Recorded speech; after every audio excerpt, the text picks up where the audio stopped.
மத்தேயு எழுதிய தூய நற்செய்தியிலிருந்து வாசகம். அதிகாரம் 4, இறை வார்த்தைகள் 1 முதல் 11 முடிய.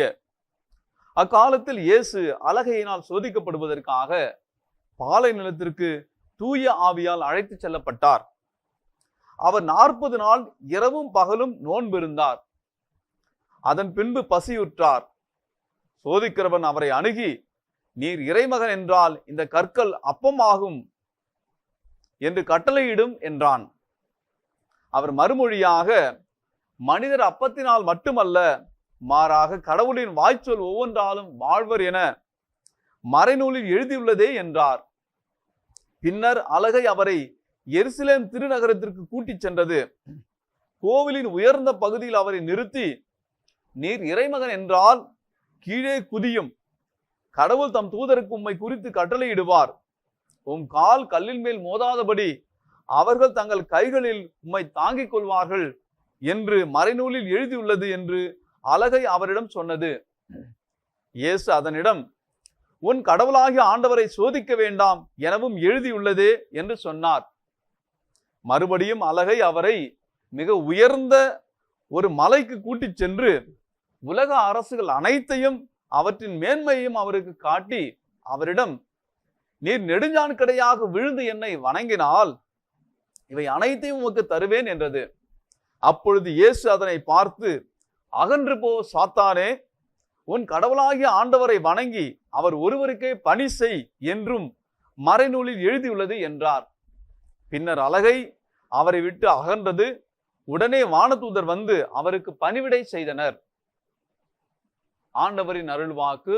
கிறிஸ்துவே உமக்கு புகழ்.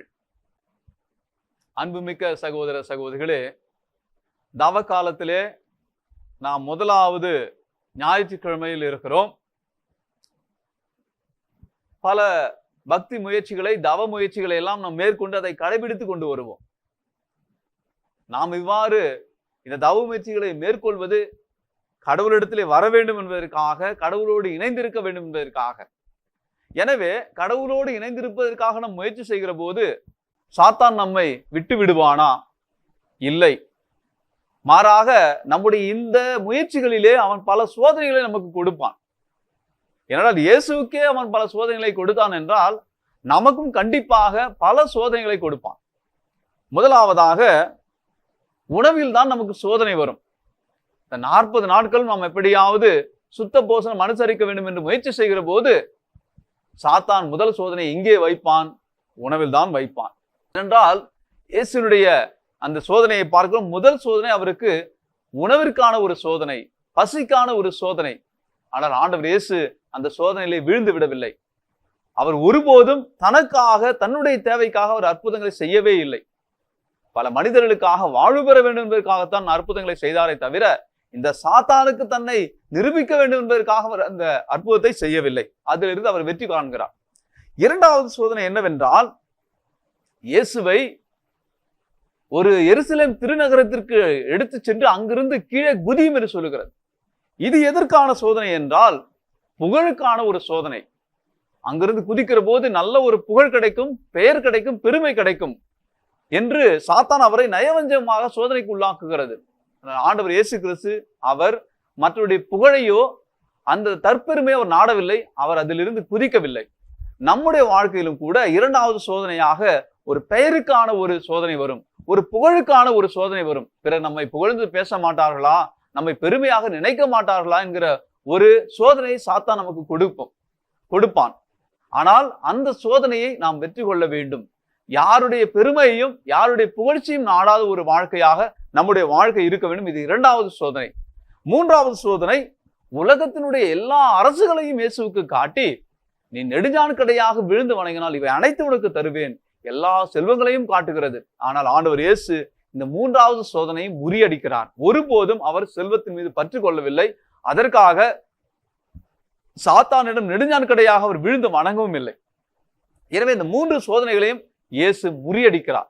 எனவே நமக்கும் கூட செல்வத்தின் மீதான ஒரு சோதனை, பணத்தின் மீதான ஒரு சோதனை, பிறரை ஏமாற்ற வேண்டும், பிறரிடம் இருப்பதை அபகரிக்க வேண்டும் என்கிற ஒரு சோதனை வரலாம். செல்வம் சார்ந்த ஒரு சோதனை.